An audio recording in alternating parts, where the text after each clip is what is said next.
Standard 3, subject English, page number 25. Today we are going to learn a lovely bird in the garden. बागेतला एक सुंदर पक्षी. Look at the pictures, read aloud and present the conversation.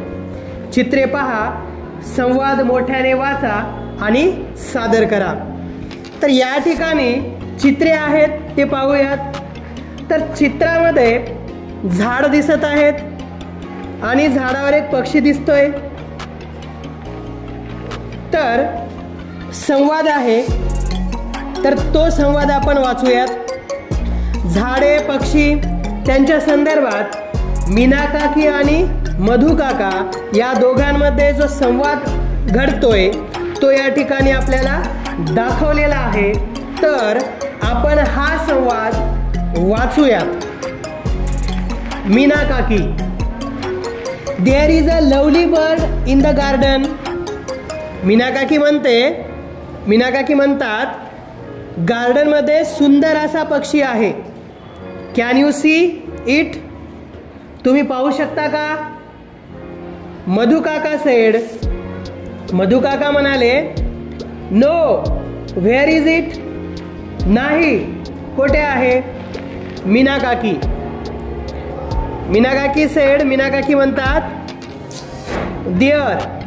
आता dear नंतर या ठिकाणी dash dash दाखवलेला आहे.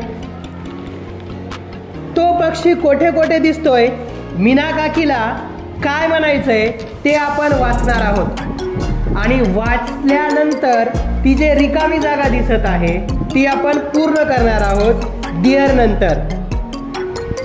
तर डिअर ऑन द ब्रँच, त्या फांदीवरती. Deer under the mango tree, आंब्याच्या झाडाखाली आहे. बिहाइंड दॅट बुश, त्या झुडपाच्या पाठीमागे. आणखी कुठे दिसतो पहा पुढे. इन द कोकोनट ट्री, नारळाच्या झाडामध्ये. नियर द स्टोन्स, दगडांच्या जवळ. In front of that plant, त्या रोपट्याच्या समोर. तर वेगवेगळ्या ठिकाणी पक्षी आहे. मधु काका म्हणाले, ओ yes, I can see it नाव. हो, मी आता पाहू शकतो. व्हॉट अ लवली बर्ड, किती सुंदर पक्षी आहे तो. तर अशा पद्धतीने हा संवाद मधु काका आणि मीना काकी यांच्यामध्ये झालेला जो संवाद आहे तो आपण पाहिलेला आहे. तर या प्रसंगाप्रमाणे वेगवेगळ्या ठिकाणी आपण या वाक्यांच्या, या शब्दांच्या मदतीने इन, आवर, नियर इत्यादींच्या वापरासाठी तुम्ही सराव करा. समजलं?